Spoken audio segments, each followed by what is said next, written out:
This isn't just a podcast, it's a movement. The MiddleGround Mic is fighting for truth and unity. Subscribe now or support us today. Links are in the notes. Stand with us. Iran on the brink. Gas prices soaring. Is this crisis real or overblown hype? Gas, listen to gas.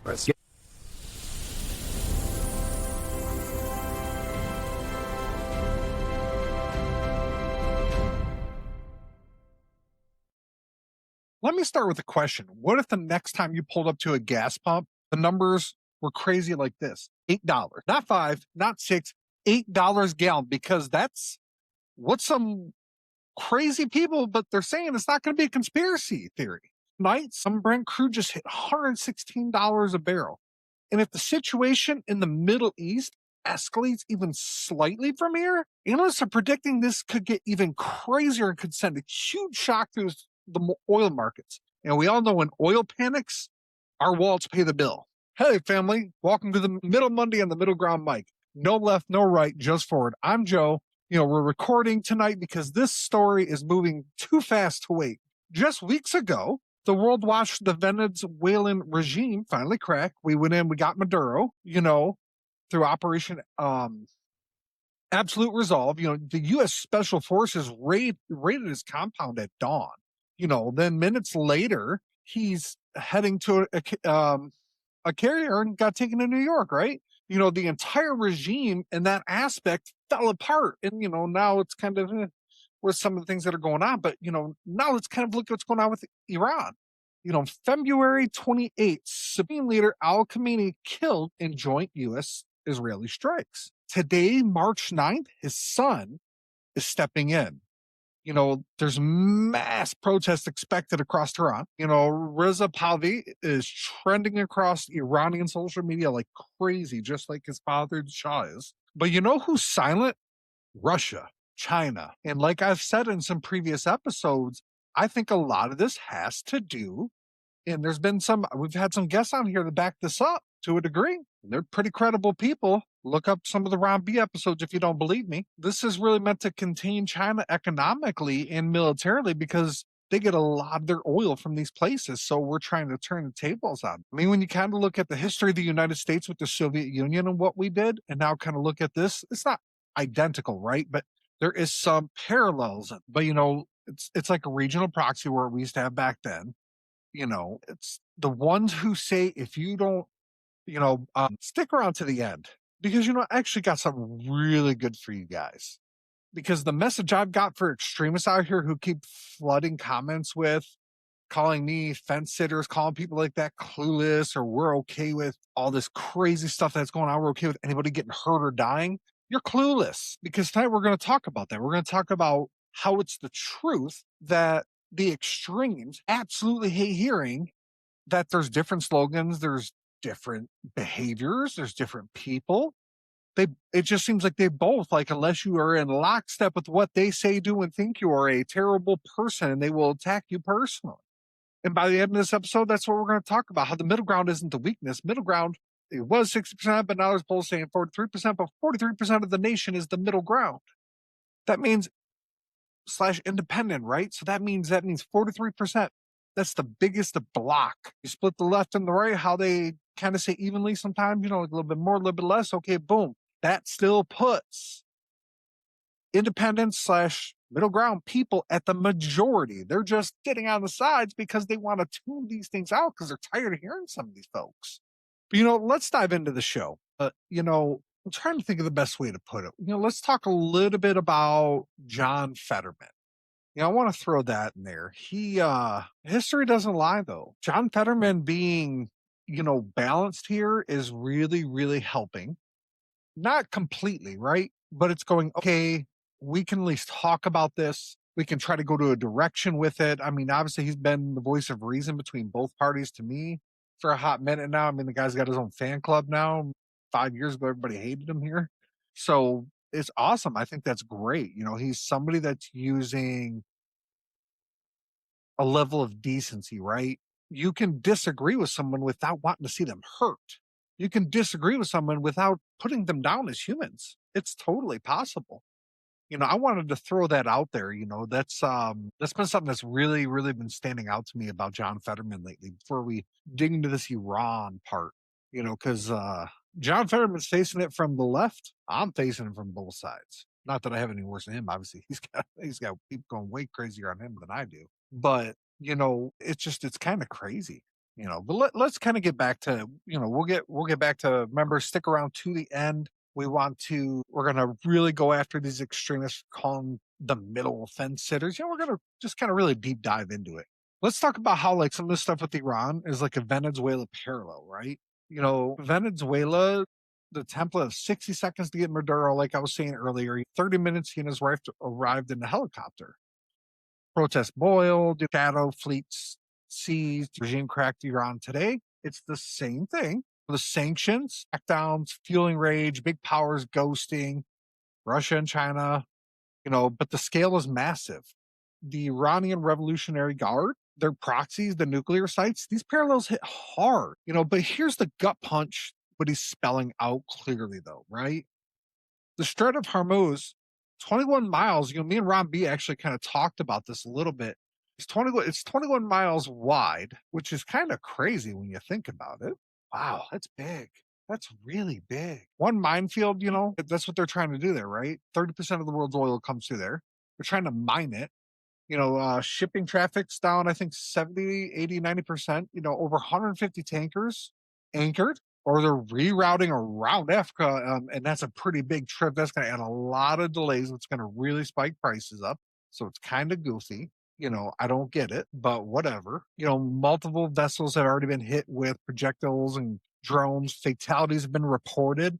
The insurers completely pulled coverage. The RGC declared the strait was closed, which makes no sense because it's their own money too. They're going to starve themselves. The RGC, I think they have over 3,000 fast boats, innocent fishing boats for covert drops they're going to use, kilo subs for deeper fields, helicopters for the shallows, this tanker war playbook. It's pretty much been updated, but they don't need total closure, just enough fear to paralyze shipping. Spike scenarios are happening right now. It's the prolonged mining mission, plus the prolonged mining plus the retaliation, which is what makes it so difficult. Because you got all these people being crazy, tempers are flaring, they're going after each other. So it just makes it uncertainty, and uncertainty is terrible for the markets, and they know it. The mines, the drone swarms, the missile strikes on Saudi fields. Crude's going to jump another $15 to $30 on top of this, probably. On top of today's, I believe, $116 or something, depending where you want to look, right? That's what that could look like.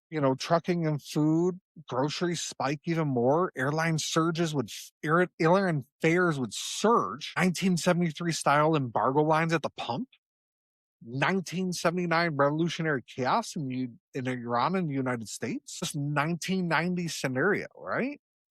It's insane. The Strategic Petroleum Reserve offers like, they can do a little bit of release valves and things like that to kind of help balance the markets, but I believe they only have it for 90 days supply, or to 6 months, I think now. But one decision in Tehran, your gas is $8 tomorrow, and we're not bystanding. We're not bystanders. We pay every single time. History does not lie. It does not lie. It happens every single time. But pretending, this is brand new is the biggest lie of all. They're all, Trump, oh my God, Trump and Congress. Meh, meh, meh. Listen, I probably wouldn't even went to this war if I was the president. I'm just saying my personal. I'm not saying for or against it per se, but I'm just saying it's not something that I would have done, right? But to act like Trump is the first one that is doing this is a flat out lie. You can dislike the president all you want. There's plenty of things that for people to not like about him. I mean, it's just who the guy is. It just is what it is, right? But you don't have to lie about it. That's what I can't stand.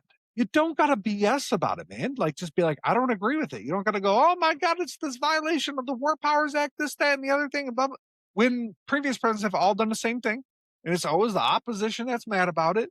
Like, get a grip. You're only mad because it's not your guy. That's all this is. And people stop pretending like it's not. Because they know if they say this, they're going to get under your skin. Let's talk a little bit about some of this stuff, right? Presidents have targeted regime pressure before, which most people are against these days. Obama had 2011 with Libya, the creative vacuum, civil war, slave markets there surged. Bush, we have, the Iraq invasion, Saddam out, ISIS born, Panama in 1989, Grenada, I believe 1983, Afghanistan, the Afghanistan kind of was, it was justified.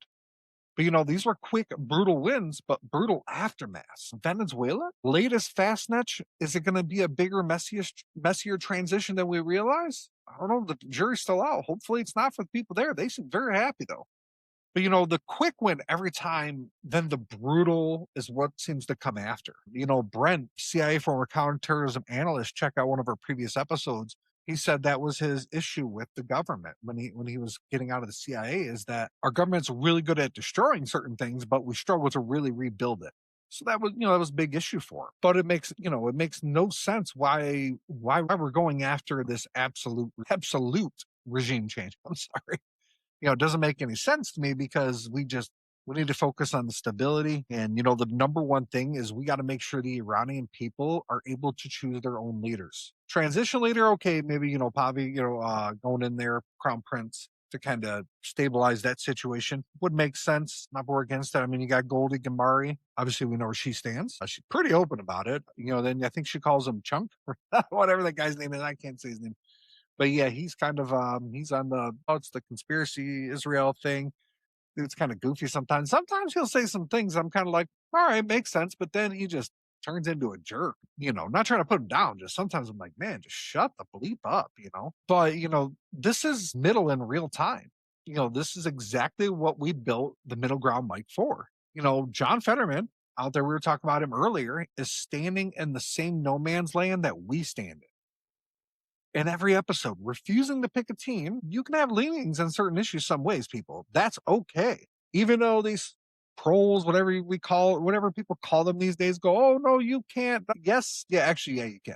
You can have different views on things. It's perfectly normal and acceptable. I hate to burst your bubble. So leave John Fetterman alone. The darn man's a national treasure now. Get a grip, people. But he's standing in the same no man's land as we do. You either have a choice to choose rage or resilience. He is way better at me than choosing to be level headed, because sometimes I do poke back, and I'm always trying to get better. I try to take the advice from Pastor Jackson, but he's proving that the middle isn't weak. It's the only place that actually moves us forward as a nation. That's our show. And that's why you keep coming back to the Middle Ground Mic. Remember, in February 2026, our average watch time from listeners was 40 minutes. 40 minutes. Industry average is 20 to 30 minutes. So thank you to everybody for that 40-minute average watch time last month. But let's really go after some of these extremists right now. We're gonna. Here's my take that breaks from Fetterman, from the Trump hawks, from the anti-war left, and from almost every voice out there right now. This is the controversial middle I'm going to plant my flag on to a degree. Fetterman's got guts. The lone dumb saying no to handcuffing Trump, calling out his party for party over country, which I have said so many times, people stop being party over country, especially on the nukes, right? I respect that. But let's be real. Both sides play the same game. If it was Democrats in the situation, Republicans would be acting the same way half the time. One side screams forever war now, but backed the Libya mess. The other side, they cheer these strikes. They ignored the trillions of dollars in quagmires we've had. Hypocrisy's everywhere with this. And then they got the nerve to come in our comment section and call us fence sitters. Okay, so we may be a fence sitter and pick the issue as we think it matches, right? But at least we're not zombies. At least we're not going, yes, tell me how to think. Oh my God, yes, tell me how to think. Come on, guys. A lot of you and I got some very smart people, but man, sometimes your attitude is just terrible. But here's a special message I promised for the extremists out there at the beginning. You love calling me, anyone who thinks like me, fence sitter, because we won't rage the way you want us to, or we won't get upset the way you think we should. But we don't need to take that for no reason. The real fence sitters are the ones who sit on the edge screaming while the world burns. But here's the deep truth they hate. The extremes actually mirror each other almost perfectly a good chunk of the time. just in opposite uniforms. The far left isolationists are saying right now, do nothing, let them have nukes. It's not our problem. I guess throw me into the gray bed, But it sounds exactly like the far right isolationists saying before about Libya. Both call middle people fence sitters because real courage is owning history's blowback, admitting we're addicted to the choke points, refusing endless wars, and refusing to be, I don't want to say bystanders, but we want to have takes that actually seem to have some context.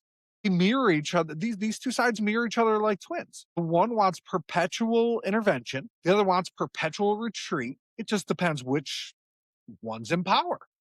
But they both leave ordinary families paying $8 a gallon of gas. While they watch the world spin out of control and just sit there and blame it on the other side as they got probably paid for gas and they don't got to worry about paying the bill at the end of the month like we do.